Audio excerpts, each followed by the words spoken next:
Olá, irmãos queridos, bem-vindos a mais um podcast Partilha entre Irmãos. Estamos aqui na Comunidade Bom Pastor, recebendo você. Seja bem-vindo à nossa comunidade e esperando para a nossa chance de ter uma conversa boa sobre a palavra de Deus, sempre alguma coisa que faça a gente pensar um pouquinho melhor as coisas e viver um pouquinho melhor e viver inspirados pela palavra de Deus, né? Pautados pela palavra de Deus. Laura, como é que estamos? Tudo beleza? Numa alegria, vivendo na ação de graças nesse tempo de júbilo, né, Padre Antônio? Nesse tempo em que a gente está, né, celebrando 50 anos de fidelidade, de amor, de zelo, de cuidado do Bom Pastor conosco. E também, Padre Antônio, assim, celebrando o final do ano litúrgico, né? Eu amo essa festa de Cristo Rei, amo. O senhor sabe que, pequena, eu fui cruzadinha, então, naquela época, a gente... Você está rindo, Geraldo? A gente tinha uma procissão no centro da cidade, na festa de Cristo Rei. Amo essa festa, é linda. Ela é comovente, ela nos lembra, assim, um dos títulos de Jesus. Então, vivendo nessa alegria, Padre Antônio. Cristo reina pelo seu amor, né? Cristo reina não constrangendo como os outros reis da terra, não com a força oprimindo, de armas, né? Mas Cristo reina amando. Cristo reina curando, Cristo reina libertando, perdoando. Né? Perdoando. Então, onde ele reina, essas coisas todas acontecem, né? E esse é o evangelho, essa é a boa notícia que a igreja quer dar ao mundo hoje. Olha, onde Jesus reina, ele reina salvando, ele reina salvando, ele reina reunindo e não dividindo, né? Então, abram as portas a esse rei, ele merece os nossos corações, né?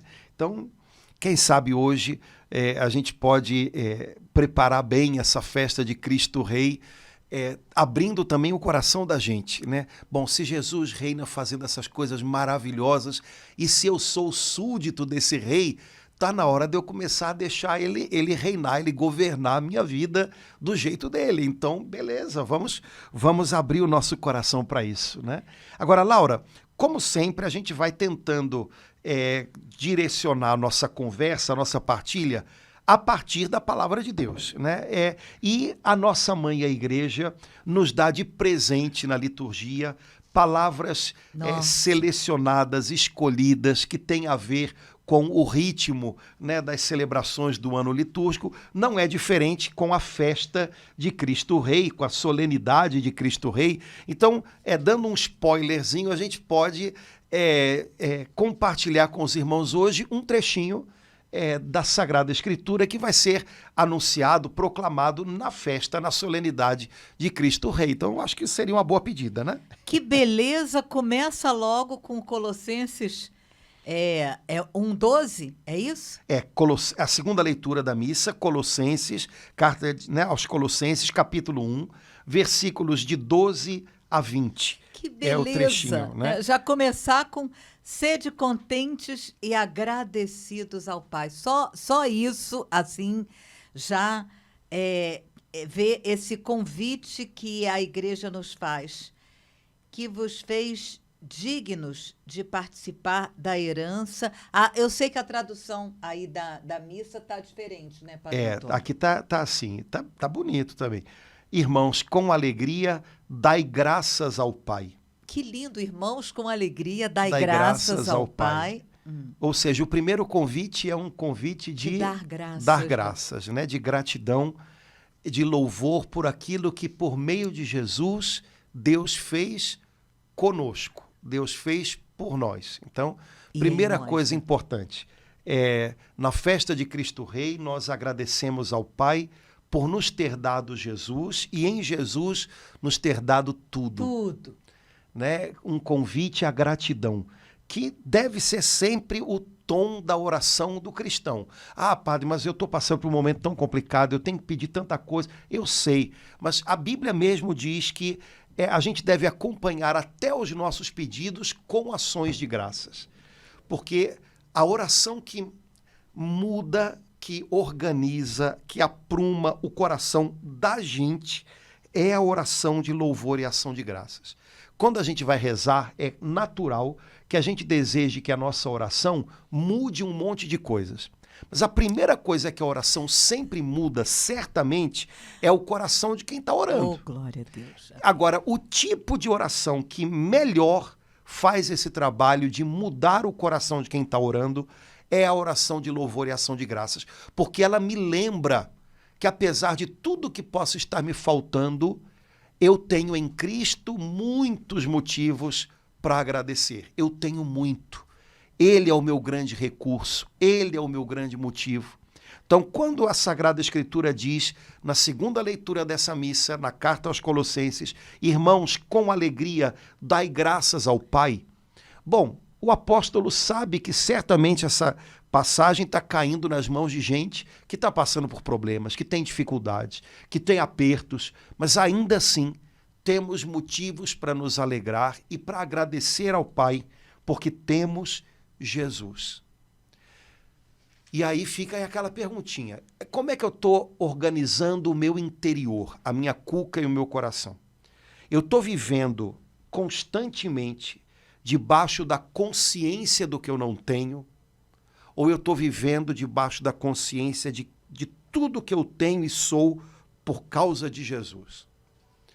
Dependendo de como eu organizo o meu interior, debaixo de uma dessas claras consciências, eu vou viver a minha vida.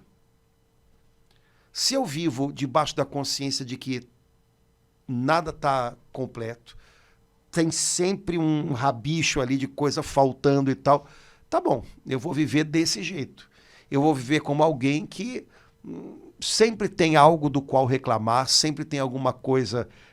Se eu vivo debaixo da consciência de que em Jesus eu tenho paz, eu tenho salvação, eu tenho luz, eu tenho...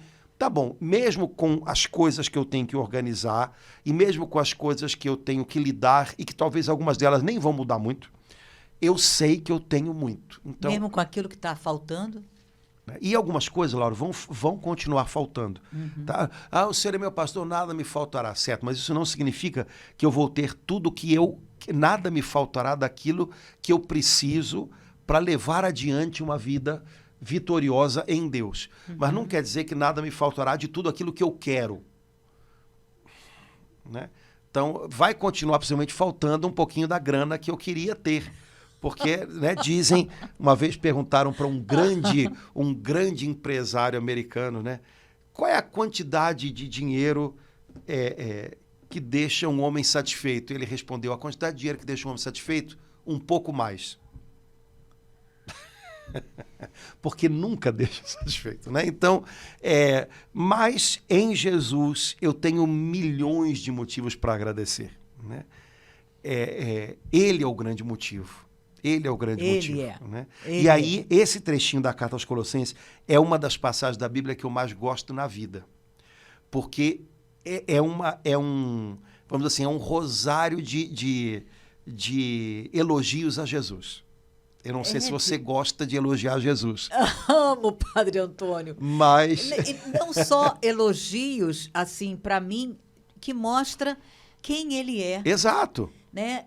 O que ele faz, o que ele tem feito, o que ele continua a fazer, o que ele vai fazer por mim amanhã e depois da manhã, o que ele pode fazer por quem está... Então, o que mostra quem é Jesus para nós. Isso. Aqui não é elogio de mãe, não. Ai, como meu filho é lindo, a carinha de joelho. Não, são elogios reais, ou seja, ele de fato é assim. Isso. Ele merece ser admirado, amado, porque ele é assim, né? Então, a primeira coisa olha só, com alegria dai graças ao Pai, porque ele vos tornou capazes de participar da luz que é a herança dos santos. Então, agradeça ao Pai, porque ele deu para você a capacidade de viver uma vida luminosa. Ele acendeu na sua vida uma luz que não se apaga. E eu acho linda essa maneira de dizer, né?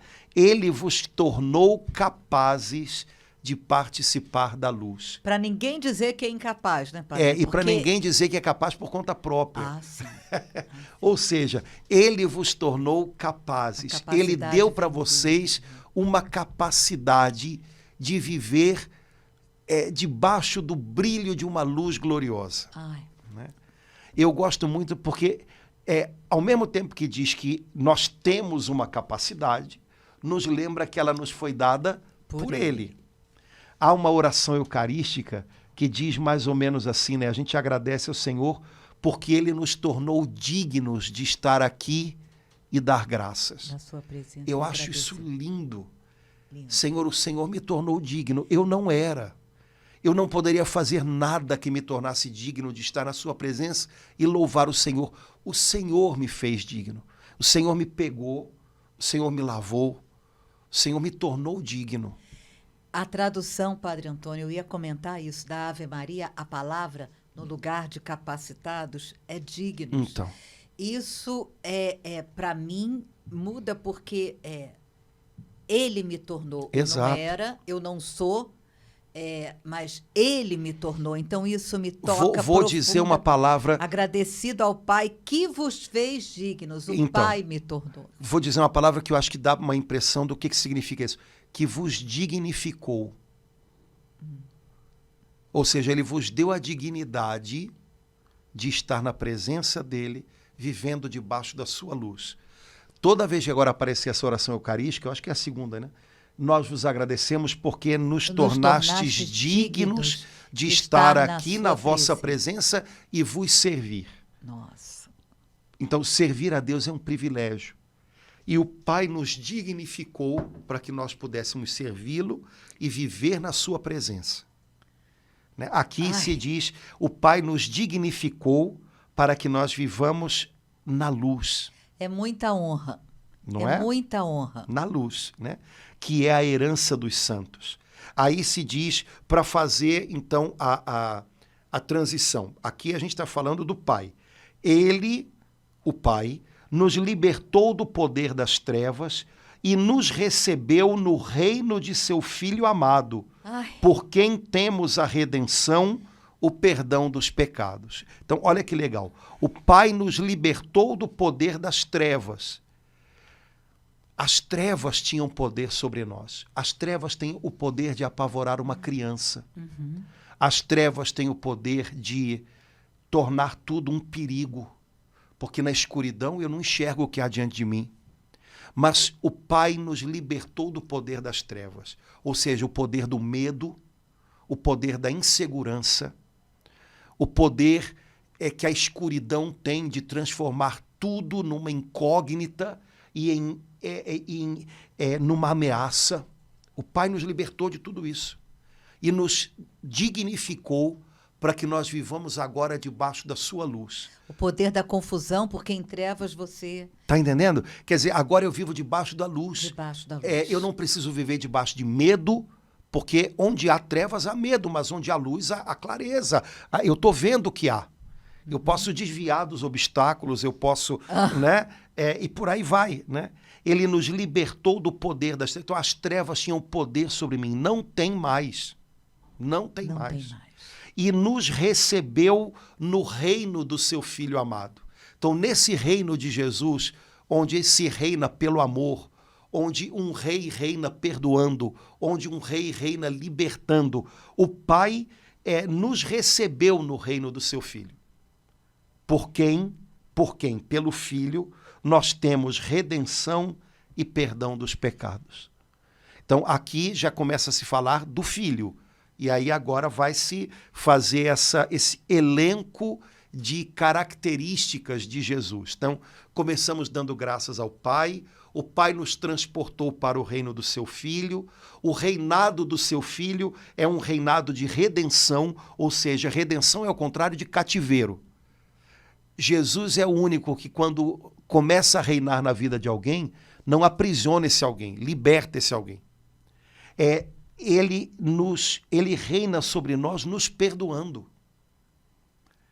Agora, então, quem é esse filho cujo reino é um reino de perdão, é um reino de redenção, é um reino no qual o Pai nos acolhe. Quem é esse filho? Aí, a partir de agora, versículo 15, a carta aos Colossenses vai dizer quem é ele, quem é Jesus.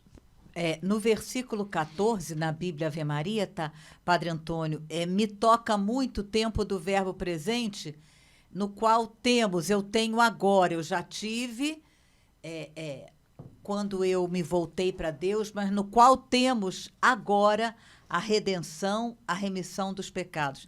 Então, aqui, São Paulo anuncia agora, eu tenho, pelo amor do Pai, pelo cuidado do Pai comigo, eu tenho direito, acesso à redenção e na sua tradução tá, e ao perdão, aqui e a ao remissão. Perdão dos pecados por Jesus. Por Jesus. É o reino, Jesus. é o reino de Jesus, Cristo Rei. Cristo. É o reino de Jesus. Agora, então, quem é esse filho amado que reina redimindo, né? Portanto, libertando de cadeias, perdoando, né? Um reino onde as trevas não têm mais poder, onde nós vivemos debaixo de luz, de claridade, né? Bom, então a carta aos Colossenses vai dizer, primeiro, ele é a imagem do Deus invisível. Ou seja, Deus é espírito. E, portanto, originalmente imperceptível ao olhar, porque o nosso olhar, os nossos olhos humanos, veem aquilo que tem contorno limitado. E o Senhor, invisível e né, maior que toda a sua criação, né, é invisível. É invisível, mas é glorioso, é santo, é amoroso, é perfeito, é belo, é verdadeiro. Mas como é que eu posso conhecê-lo? O próprio Deus providenciou para nós que nós pudéssemos conhecê-lo. Então, a segunda pessoa da Trindade, Deus com o Pai, seu Filho amado, se torna homem. Abraça a condição humana com todos os seus contornos. Portanto, ele, Jesus, que tem nome de homem, Jesus é nome de gente, né? É um nome próprio em Israel. Jesus, ele que é a segunda pessoa da Trindade, que se encarna, que se faz homem, que assume uma natureza humana, um corpo humano, um modo de falar, pensar, sentir humano, ele se torna para nós, aqui, agora, desse jeitinho, a imagem do Deus invisível.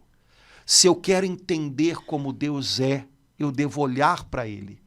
O que ele faz, a maneira como ele caminha sobre a terra, o que ele diz, o modo como ele lida com as pessoas. Eu só posso compreender quem Deus é se eu olho para a imagem visível do Deus invisível. Que imagem é essa? Jesus Cristo.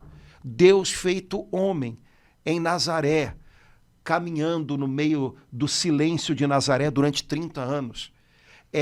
Eu só posso compreender como Deus é olhando para Jesus Cristo, imagem do Deus invisível, nascido miúdo em Belém, que se deixa abrigar no colo de uma mocinha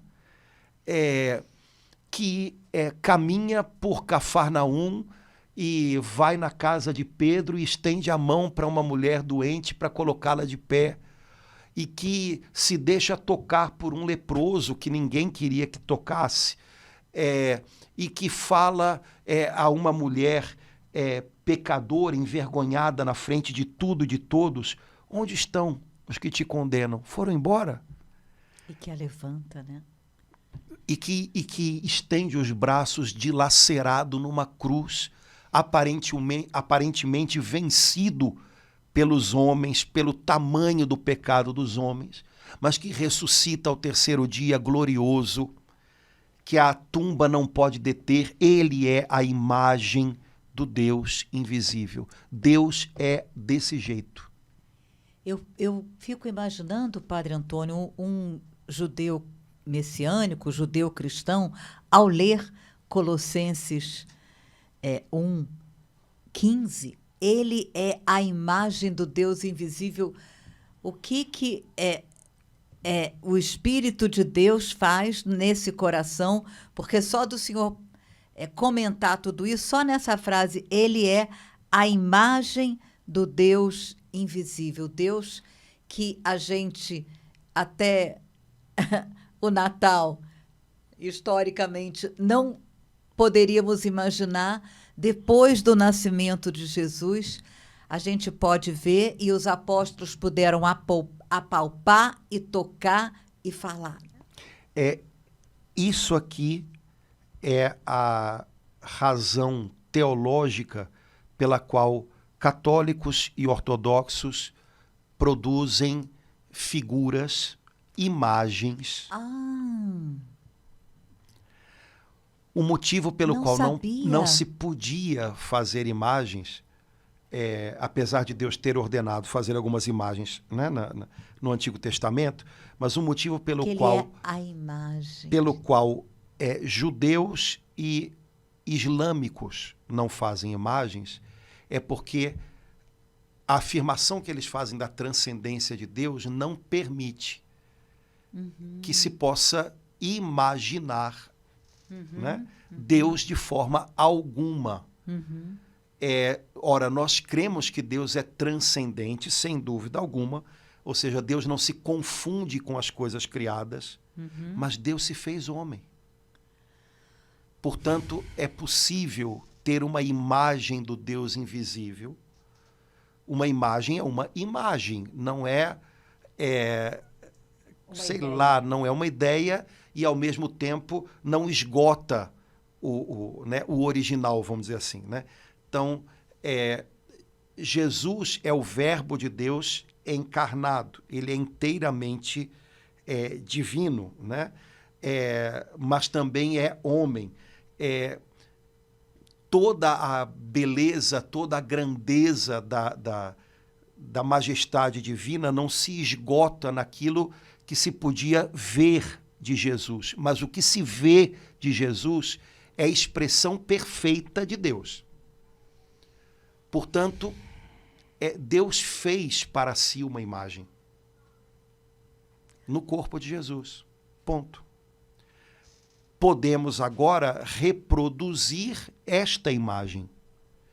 Não estamos fazendo uma imagem fantasiosa de uma ideia humana. Estamos simplesmente reproduzindo a imagem que Deus se fez de si próprio. Certo? Se ele não tivesse feito, não poderíamos fazê-la. Porque seria meramente produto da imaginação humana. Possivelmente identificaríamos Deus com alguma coisa, ou com algum animal, como nas mitologias. Até hoje, nas mitologias todas que existem, os deuses são representados um pouco como animais. Isso tem todo um sentido lá. Freud não explica, mas Jung explica, né? Agora, mas Deus se fez uma imagem, Deus se deu uma imagem. Por isso reproduzimos imagens. Então, para aqueles que são cristãos, não para judeus e muçulmanos, é outra cabeça, mas para aqueles que são cristãos, bastaria compreender que Jesus Cristo é a imagem do Deus invisível para compreender que, tá bom, entendi. Ok, ponto. Para nós católicos, para não exagerar na quantidade de imagens, bastaria entender que a única imagem necessária Deus fez para si próprio, dando um corpo para Cristo, para não exagerar na quantidade de imagens. Então, vamos dizer assim, que é o meio termo, né? Nem tanto lá, nem tanto cá, para não brigar com ninguém, mas o fato é que fazemos ou reproduzimos imagens porque há uma imagem original. Há uma imagem original. Certo? Que não é sequer a imagem do sudário, não, é o corpo vivo de Cristo, né? Que hoje está glorificado na divindade. Jesus não descartou o corpo quando ressuscitou, né? O corpo ressuscitado de Cristo é o corpo humano de Cristo. Portanto, a imagem continua valendo, né? Então, ele é a imagem, vou dizer de outra maneira, é a expressão do Deus invisível, o primogênito de toda a criação, pois por causa dele foram criadas todas as coisas no céu e na terra, as visíveis e as invisíveis, tronos e dominações, soberanias e poderes, tudo foi criado por meio dele e para ele. Então, ele, Jesus Cristo, ou seja, o Verbo de Deus encarnado, é o primogênito de toda a criação. Tudo que existe encontra nele o seu sentido, o seu começo e o seu fim. Tudo foi criado para ele e por meio dele. Ou seja, toda a criação de algum modo passa por meio de Jesus Cristo. E isso também, como você falou, né, que isso talvez choque a mentalidade, né, enfim, choca a mentalidade do ser humano, porque isso é o grande incrível do Evangelho, né? Isso se manifesta agora no texto mais uma vez, né? Tudo que foi criado, tudo que existe, né, na criação, né, tudo aquilo a que Deus deu o ser, isso é ser criado, né? Receber o ser de Deus. Tudo isso passou por Jesus, esse Jesus que nasceu em Belém, esse Jesus que caminhou em Nazaré, oculto durante 30 anos, esse Jesus que foi dilacerado na cruz, esse Jesus que agora está ressuscitado e vivo, este Jesus. E isso é o escândalo do cristianismo. Porque se dissesse simplesmente tudo que foi criado por meio e para o Filho que está lá. Não ia ter problema, mas o Filho está cá, entendeu? Ele se fez homem e habitou entre nós, né? Então, é este Filho que a gente pode apontar num determinado momento da história. Tudo que existe, existe por ele e para ele. Rapaz, que coisa incrível. E ao mesmo tempo é maravilhoso, né? Porque tudo que existe, tudo que foi criado para, de algum modo, ser contido nos braços de um Deus que se fez homem. Portanto, ele é glorioso, ele é grandioso, ele é infinito, mas ele desejou se tornar próximo de nós. Portanto, o Deus para quem nós fomos criados, ele tem feições humanas, ele tem braços humanos, ele tem coração humano. A gente não precisa ter medo dele, não precisa imaginá-lo distante. Isso aí dá curto-circuito na cabeça de qualquer um. E essa é a maravilha e o escândalo do Evangelho, né? Dizer que, esse pontinho aqui da história, chamado Jesus de Nazaré, ele é o Filho eterno de Deus. Para ele todas as coisas existem. Nele tudo tem o seu sentido. Ao mesmo tempo que é incrível, é maravilhoso. E nos dá, Padre Antônio, uma outra visão nele, aqui na Bíblia Ave Maria, foram criadas todas as coisas nos céus e na terra, as criaturas visíveis e invisíveis. A gente me faz ter uma outra compreensão, né, para o cuidado com a terra, com as coisas, com o planeta, com a água, com as plantas, com o mar, porque tudo isso foi criado por ele e para ele, e nele. Então, isso me faz ter, não um olhar que muitas vezes a gente vê para o homem.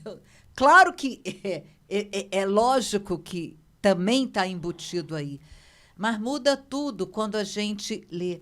Todas as coisas foram criadas nele e para ele. Então, eu preciso cuidar, sim, porque quando o Pai criou o mar, a água, a terra, as plantas, foi em Jesus, nele. Então, para mim, isso muda tudo, Padre Antônio. Sim. Vou usar uma expressão que não é muito comum, mas é uma expressão possível. O ser humano é o sacerdote da criação. Quando Deus criou o ser humano, ele criou o ser humano com a capacidade de sacerdotizar, ou de, sei lá, não sei a palavra, a criação toda. o ser humano é capaz de transformar tudo em hino de louvor. Veja, toda a criação louva a Deus pelo fato de ser. Então, os passarinhos louvam a Deus, a água louva a Deus, certo? Porque recebeu aquele ser de Deus. Mas o ser humano, que foi feito à imagem e semelhança de Deus, que tem vontade, que tem inteligência, ele foi criado de tal maneira que pela sua voz, pelo uso que ele faz das coisas, tudo isso agora pode, de uma maneira também consciente, ser apresentado a Deus em forma de louvor, em forma de culto. Então, cabe ao ser humano entender isso. Nós somos sacerdotes da criação. A nossa tarefa é transformar tudo que passa pelas nossas mãos em oferta de louvor a Deus, para a glória de Deus. Uhum. É um pouquinho isso que eu acho que você está falando, né? Então, de fato, Deus fez toda a criação para o ser humano. Mas para o ser humano não destruir a criação, mas para sacerdotalizar a criação, ou seja, para transformar a criação que passa pelas suas mãos em instrumento para a glória de Deus, para a maior glória de Deus, como diria Santo Inácio, né? São Francisco de Assis entendeu isso de uma forma como ninguém, tão... né? Como ninguém, né? Por todos os lados que você olhe, Jesus preenche tudo, dignifica tudo, né? Nos dá um sentido de unidade, tudo encontra nele a sua unidade, né? É em Jesus que a criação e que o homem e que o universo encontra a unidade, né? Sem Jesus, tudo estaria dilacerado, né? Mas nele, para ele, tudo converge, tudo se encontra, né? É isso que, no fundo, a carta aos Colossenses está dizendo, né? Então, ele é a expressão, né, da glória do Pai, ele é a imagem do Deus invisível, nele está toda a beleza de Deus, nele resplandece, nele se expressa toda a beleza de Deus, essa beleza que Deus espalhou na criação. Mas essa beleza que Deus espalhou na criação, olha que coisa incrível, são fragmentos da beleza dele próprio. Se você for puxar, né, tudo é fragmento da beleza dele próprio, né? Então, nele está a origem de toda essa beleza. E acho que, além daquilo que a gente... Acho que São Francisco de Assis, quando leu Colossenses 1, ficou de tal forma tocado, inebriado como ele ficou por Jesus, que ele teve esse olhar, né, Padre Antônio, de chamar a água de irmã água, de chamar a terra, de chamar os pássaros de irmãos pássaros, até de chamar a morte de irmã morte. E convidar tudo para louvar a Deus. Esse é que é o segredo. Tudo para louvar a Deus. Porque senão fica uma coisa meio... Porque São Francisco não era hippie, tá? Não, nem era do movimento ecológico de 2025. Não, São Francisco era só cristão. Amava Jesus. Era só cristão. E em Jesus ele encontrou a chave para entender todo o resto, né? Esse é o segredo, né? Então, continuando aqui, né, versículo 17, ele, né, existe antes de todas as coisas e todas têm nele a sua consistência. Eu acho essa palavra, aqui é a palavra consistência. Nossa. Eu não sei qual é a... e todas as coisas subsistem nele, que é muito mais consistência, eu acho mais bonito. Todos, né? têm nele a sua consistência, meu Deus. Então, sem Jesus eu não tenho. Tudo que é consistente tem Jesus.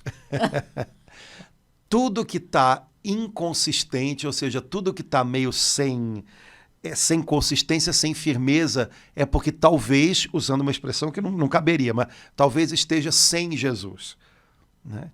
Então, algumas coisas que a gente acha que tinham que estar mais firmes, bota mais Jesus nelas.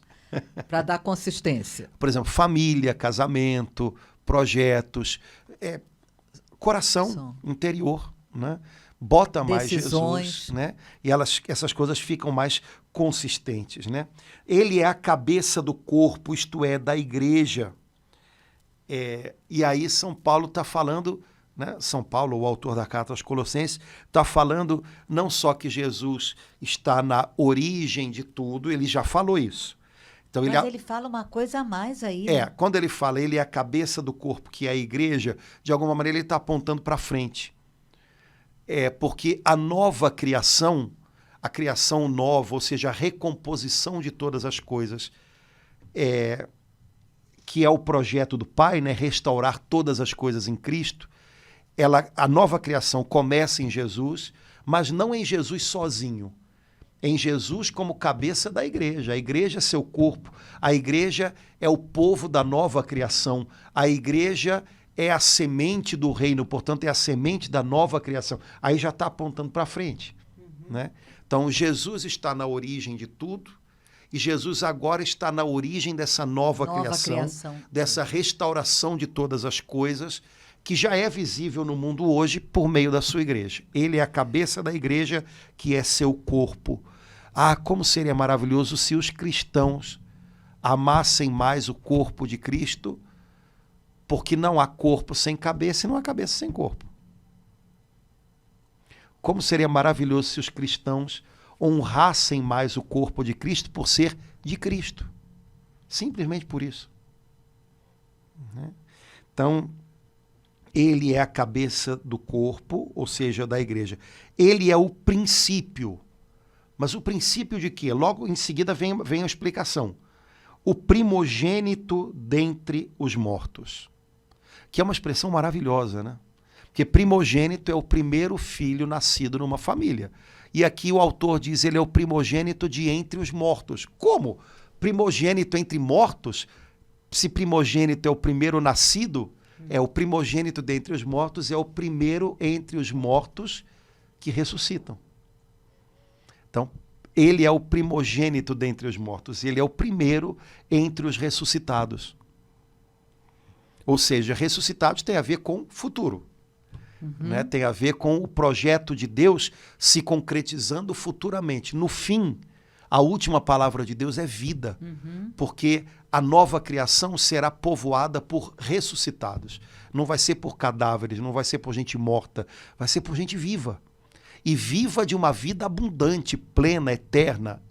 A mesma vida de Jesus. Né? Então, ele é o primogênito dentre os mortos. Eu acho essa expressão linda demais. Né? De sorte, aí... E consola muito essa expressão para quando a gente está vivendo a morte de pessoas queridas.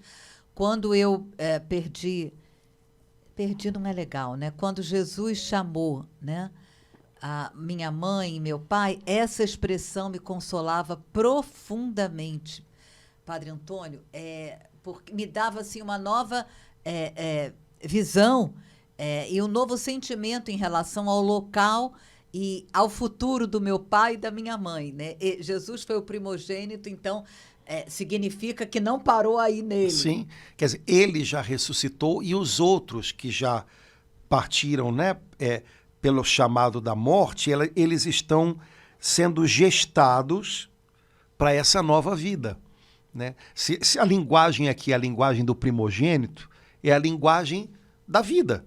Então, Jesus já é nascido, ou seja, ele já ressuscitou, e os outros estão sendo gestados para a ressurreição. É uma maneira diferente de pensar, né? De sorte que em tudo ele tem a primazia. Isso aqui. Aí eu acho que é outra coisa que a gente pode aplicar na nossa vida, né? Jesus tem o primeiro lugar em tudo.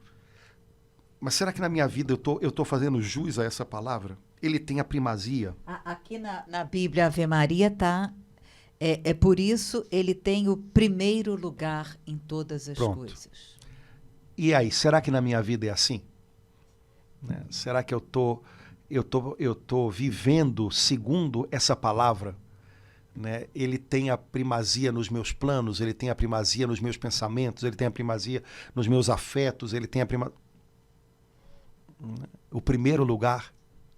Né? Porque é o lugar que ele merece, né? E se tem alguma outra coisa ocupando o primeiro lugar, está intrometida aí, né? Passa para trás. Jesus tem o primeiro lugar, né? Porque Deus quis habitar nele com toda a sua plenitude e por ele reconciliar consigo todos os seres, os que estão na terra e no céu, realizando a paz pelo sangue da sua cruz. Ou seja, todas as coisas fazem as pazes em Jesus. Uau! E por causa do sangue de Jesus na cruz, existe paz. Olha que bacana. Pelo sangue, aqui restabeleceu a paz a tudo quanto aqui realizando a paz pelo sangue da cruz de Jesus. Só tem um sangue que realiza a paz. Não é o sangue dos soldados, não é o sangue dessa ou daquela pessoa, é o sangue de Jesus. Nenhuma outra gota de sangue derramada realiza a paz. Mas o sangue de Jesus derramado na cruz já realizou a paz. E restabelece a paz. Né? Esse é Jesus. Esse é Jesus. Esse é Jesus que eu não sei se o mundo conhece desse jeito, mas esse é o Jesus real, viu? Esse é o nosso Jesus. Amém, o verdadeiro. Esse é o verdadeiro Jesus. Que está vivo. E seria maravilhoso se a gente pudesse compartilhar esse Jesus com as palavras da gente, do jeito da gente, para esse mundo que acha que conhece Jesus, porque ouviu falar, porque leu num livro uma história, porque ouviu alguém falando teorias sobre ele, desse ou daquele jeito. Não, esse é Jesus aos olhos do Pai, esse é o Filho amado. Eu acho que eu já falei isso aqui, mas se eu não falei, eu vou falar. E aí a gente termina, mas não quero complicar, não.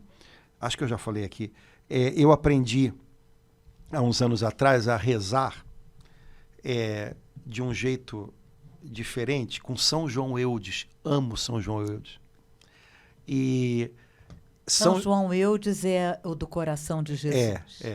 E ele tem um livro no qual ele propõe assim: quando você quiser rezar louvando, mostrando seu amor a Jesus, peça ao Pai que derrame no seu coração o amor que ele tem por Jesus e louve a Jesus com esse amor.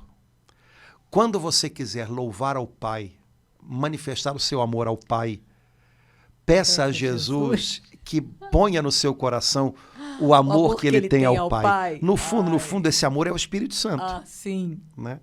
Mas eu gosto de pensar assim, esse Jesus que aparece aqui na carta aos Colossenses é Jesus visto com os olhos do Pai. Jesus visto com os olhos do Pai. Né? E o Espírito Santo inspirou ao autor da carta aos Colossenses isso. Então, minha sugestão, né, para a gente não terminar o dia de hoje sem fazer esse exercício. Pai, me ensina a amar Jesus e a olhar para Jesus do jeito que você olha. E aí a gente vai ver Jesus lindo.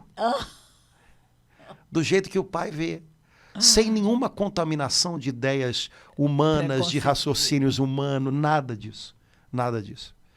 Então, acho que seria uma maneira legal da gente terminar o dia hoje, né? Pai, eu quero olhar Jesus, eu quero ver Jesus do jeito que o Senhor vê.